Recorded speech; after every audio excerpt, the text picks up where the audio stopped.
Good morning, good afternoon, good evening, wherever you are, whatever you're doing. How y'all doing? It's Kaiser. And yes, tonight is the night we are going to be checking out The Acolyte. Well, by the time you see this, it's going to be the morning, and you're going to be hearing all about episode 7 of The Acolyte. Well, there's been some more developments. Let's get into the news because this series has had a seriously rocky start, and it really hasn't gotten any better. But what's very interesting is how quickly after the premiere of this show, so many people, from Kathleen Kennedy to the showrunners, or the showrunner, I should say, Leslie Headland, Amanda Stenberg and Dave Filoni and so many others all came out in droves to try and absolutely just, completely drive down any bad PR about the series and say that anybody and everybody that had anything bad to say about this show was apparently an hysterophobe or a whatever, a this, that, and whatever. I mean, it's the usual shtick with these people. I mean, it's like, come on, you know what to expect at this point. Oh, shit. Here we go again. Yeah, really. And it was interesting because almost immediately we started getting a little bit of data thanks to Variety and their partnership with a kind of a numbers firm known as Luminate. And Luminate's actually got some pretty accurate data here, but what's interesting is that they're getting this information out like really, really quick. And going to the first episode, like when this premiered, actually out there, the week of June, this is June 7th through June 13th. So that was right after the first episode. Actually, I believe that was the episode 3 was about that time, because the first 2 episodes premiered on June 4th, and then just kind of going on from there. Maybe that was even like actually the week of their actual like premiere. But even here, the Acolyte recording 380.5 minutes through Luminate. The subsequent week, we noticed that it dropped off to 262 million minutes, which was a pretty significant drop. And then even going into the next week, which was the week of June 21st through 27th, this would have been right around the time of episode 4.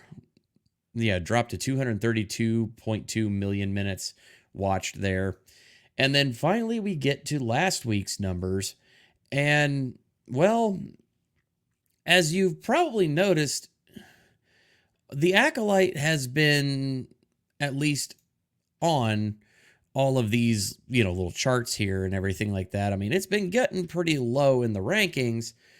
I mean, but okay. Yeah, you get to the week of, June 28th through July 4th, which was last week's episode. This show didn't even make the top 10.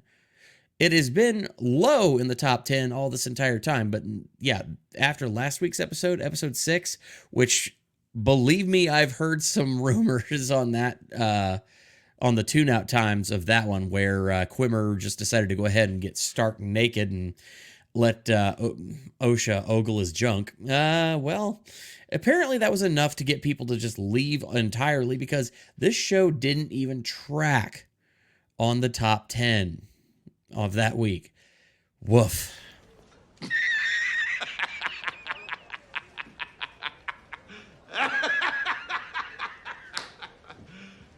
You serious? Well, it gets even more interesting because now, as of today, we finally got some very juicy information, which starts to paint a very interesting picture and starts to explain to us why all of the Disney executives, the shills, and all of the people that are involved in this turd suddenly came out swinging right after the show premiered. And yeah, it's quite interesting because now the official Nielsen ratings, the official metric that we know absolutely is trusted across the industry for all of the the best tracking and information that we can get. The week of the premiere, The Acolyte debuted only in 7th place In streaming originals category, not even the overall, category, just streaming originals, it still only managed to debut in 7th place with a paltry 488 million minutes watched, which was 2 episodes. And again, with 488 million minutes, you have to actually divide the fact that it was 2 episodes by 2.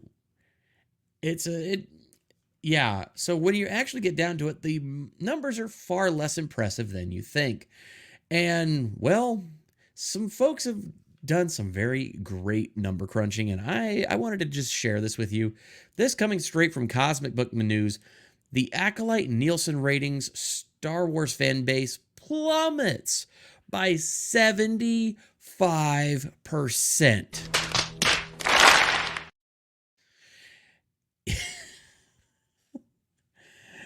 This show, between Disney Plus's highest grossing,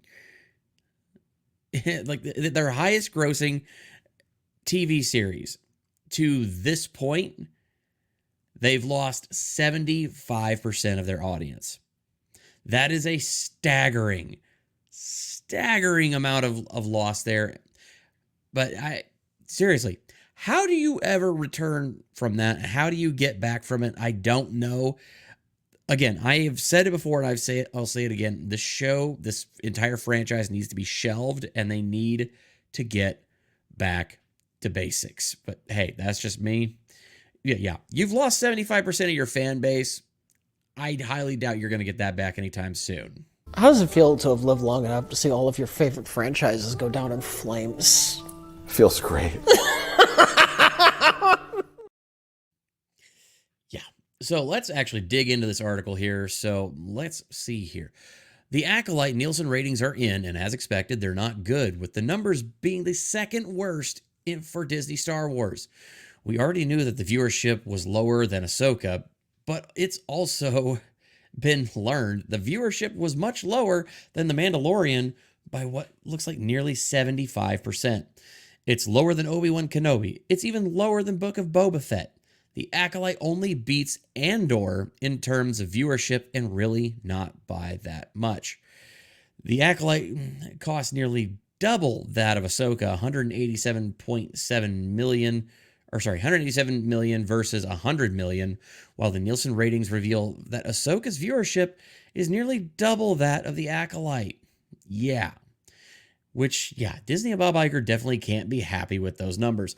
You spent over $180 million to make this series, and it costs, again, $80 million more than Ahsoka.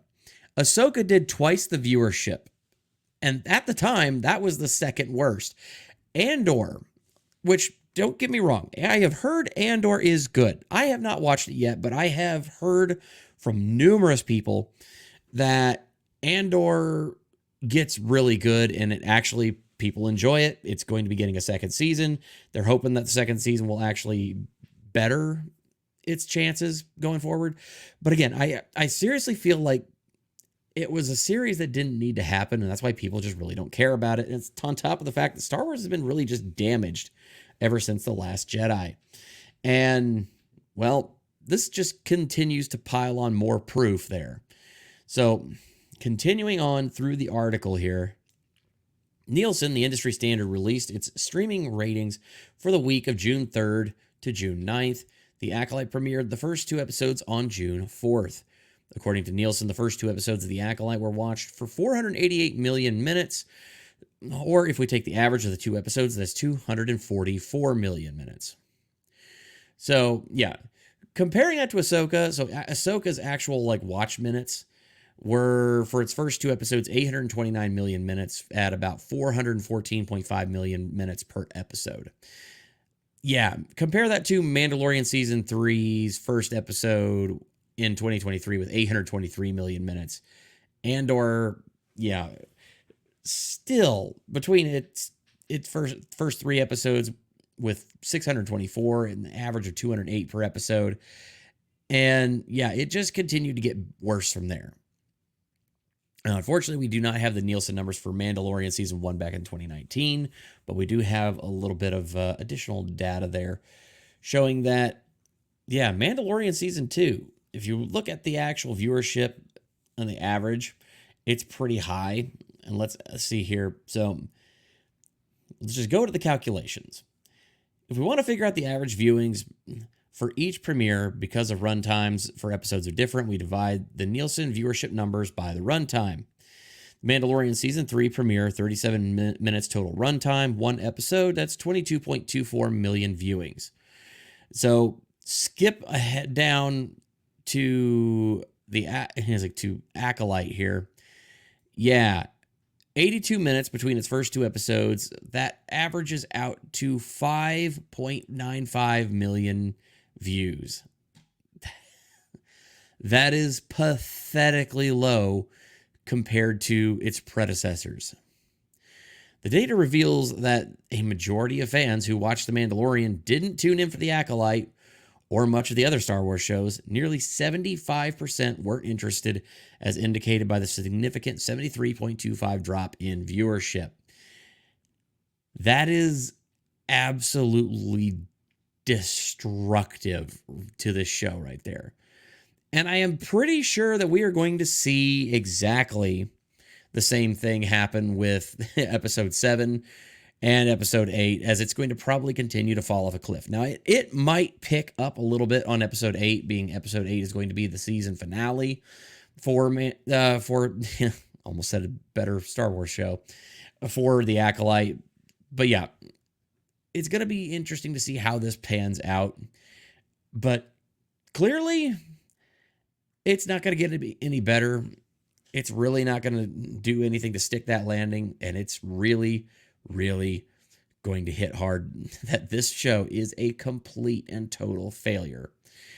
If I was in the Disney writer's room and in the C-suite right now looking at this, I would be absolutely panicking.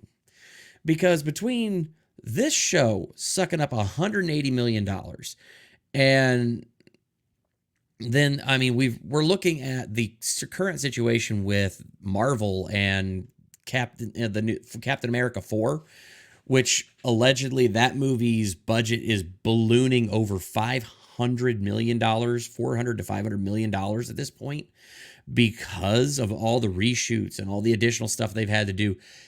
And they still won't cancel the damn thing. And now we're getting word that there was the additional reshoots to Snow White are costing upwards, and are putting the budget for that movie upwards of $400 million or more as well. So no matter how good the Inside Out 2 does at the box office right now, no matter how good Deadpool and Wolverine do at the box office right now, with failures like this that have just been an abject money sink, it is highly unlikely that there is going to be much profitability to go around for Disney in 2024. I could be wrong, but I will be honest with you, it's really hard to see the forest for the trees whenever you're looking at absolutely just abysmal numbers this bad. But hey, let me know what you guys are thinking in the comment section down below. Subscribe to the channel, hit the notification button, and I will see you on the next episode. Peace.